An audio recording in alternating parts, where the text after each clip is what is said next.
ભારતને વર્ષ 2030માં કોમનવેલ્થ ગેમ્સનું યજમાન પદ મળ્યું છે, જેનું આયોજન અમદાવાદમાં થવાનું છે. પ્રધાનમંત્રી નરેન્દ્ર મોદીની દૂરંદેશિતાને કારણે ભારતે આટલી મોટી સ્પર્ધાનું યજમાન પદ મેળવવામાં સફળતા મેળવી છે. જોઈએ આ અંગે એક વિશેષ અહેવાલ. Delighted to confirm that India Ahmedabad is hereby duly appointed by unanimous resolution as the host of the 2030 Games.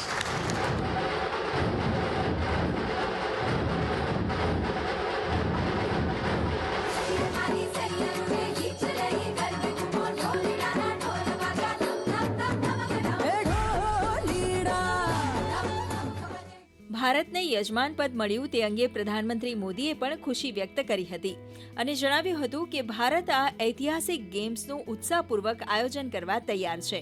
તેમણે આ ઇવેન્ટને ભારતમાં સ્પોર્ટ્સ ઇકોસિસ્ટમ ઊભી થવાની દિશાનો મહત્વનો આધાર સ્તંભ ગણાવી હતી. 2030 में भारत अहमदाबाद में कॉमनवेल्थ गेम्स आयोजित करेगा. तब पूरी दुनिया की नजर भारत पर होगी. आप जैसे युवा खिलाड़ियों के लिए ये एक बड़ा मौका होगा. यही नहीं, 2036 में स्पोर्ट्स के सबसे बड़े आयोजन यानी ओलंपिक्स की मेजबानी के लिए भी भारत प्रयासरत है. અમદાવાદનું આયોજન નવી સદી માટે નવી ઉંમરની ગેમ્સ થીમ પર આધારિત છે. સરદાર વલ્લભભાઈ પટેલ સ્પોર્ટ્સ એન્કલવ આ ગેમ્સનું મુખ્ય કેન્દ્ર રહેશે. પ્રધાનમંત્રીના માર્ગદર્શન હેઠળ શહેરની માળખાગત સુવિધાઓ, પરિવહન અને આવાસ વ્યવસ્થા એવી રીતે તૈયાર કરવામાં આવી રહી છે કે જે ટકાઉ અને અત્યાધુનિક હોય. गुजरात ने हाल के वर्षों में स्पोर्ट्स इंफ्रास्ट्रक्चर बड़ा निवेश किया है. कॉमनवेल्थ गेम भारत में होने से आधुनिक खेल सुविधाओं के विस्तार के साथ युवाओं और खिलाड़ियों को प्रशिक्षण, रोजगार और अंतर्राष्ट्रीय अनुभव जैसे नए अवसर मिलेंगे. કોમનવેલ્થના આયોજન બાદ ભારતનો 2036માં ઓલિમ્પિક્સનું આયોજન કરવાનો દાવો વધુ મજબૂત બનશે. અમદાવાદ પણ દેશમાં ઓલિમ્પિક્સની રેસમાં છે. આ માટે શહેરમાં યુદ્ધના ધોરણે ઇન્ફ્રાસ્ટ્રક્ચરને અપગ્રેડ કરવામાં આવી રહ્યું છે. અમદાવાદમાં અત્યાર સુધીમાં Commonwealth weight lifting championship, Asian aquatic championship અને AFC under Asian cup qualifiers જેવી આંતરરાષ્ટ્રીય સ્પર્ધાનું આયોજન કરવામાં આવ્યું છે. આગામી સમયમાં અમદાવાદમાં Asian weight lifting, Asian para archery અને AFC અંડર-17 ક્વોલિફાયર્સ જેવી સ્પર્ધાઓ યોજાશે.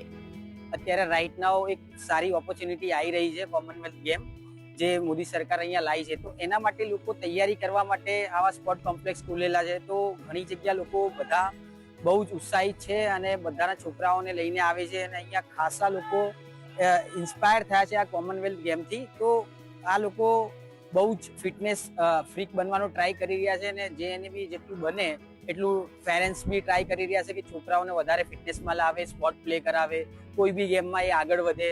જે કોમનવેલ્થ ગેમ કે જે દર વખતે મોટા મોટા કન્ટ્રીઝમાં થતી હોય છે, આ વખતે અમદાવાદમાં થવાની છે. તો એઝ અ યંગ ઇન્ડિયન મારી ઈચ્છા એવી છે કે હું ટેબલ ટેનિસ રમું છું, તો હું ડોમેસ્ટિક, સ્ટેટ કે નેશનલ લેવલમાં ગુજરાતને, ઇન્ડિયાને રિપ્રેઝેન્ટ કરું. કોમનવેલ્થ સ્પોર્ટ્સના પ્રેસિડેન્ટ ડોનાલ્ડ રૂક્રે અને CEO કાટે સેડલીરે કોમનવેલ્થની તૈયારી અને ઇન્ફ્રાસ્ટ્રક્ચરની તપાસ માટે ગુજરાતની મુલાકાતે આવ્યા હતા. ગુજરાતમાં આ મુલાકાત દરમિયાન કોમનવેલ્થ સ્પોર્ટ્સ ડેલિગેશને અમદાવાદના વીર સાવરકર કોમ્પ્લેક્સ, નરેન્દ્ર મોદી સ્ટેડિયમ, એકા એરિના તેમજ વડોદરા ક્રિકેટ સ્ટેડિયમ અને એકતા નગર સ્ટેચ્યુ ઓફ યુનિટી ખાતેની પૂર્વ તૈયારીઓના નિરીક્ષણ અને અભ્યાસ માટે સાઇટ વિઝિટ કરી હતી. ફરીથી કોમનવેલ્થ રમતોત્સવ લાવવો એ માત્ર ને માત્ર તમારા સ્પોર્ટ્સના પરફોર્મન્સ ઉપર આધારિત નથી. કેન્દ્ર સરકારની એક આંતરરાષ્ટ્રીય સ્પોર્ટ્સ કમિટી હોય છે, એની સમક્ષ તમારું પ્રેઝન્ટેશન, તમારા ઇન્ફ્રાસ્ટ્રક્ચર વિશેની માહિતી અને અબાઉ ઓલ એક કન્વિન્સિંગ પોઈન્ટ, તો આ વડાપ્રધાન નરેન્દ્ર મોદીની પર્સનલ સફળતા છે, હું સ્ટ્રોંગલી માનું છું. કારણ કે it's not a joke to bring Commonwealth Asian games. પ્રધાનમંત્રી મોદીનું વિઝન છે કે ભારત માત્ર આ ગેમ્સનું સફળ આયોજન જ નહીં કરે પણ એક નવો ઇતિહાસ પણ રચશે. બ્યુરો રિપોર્ટ, દૂરદર્શન સમાચાર, અમદાવાદ.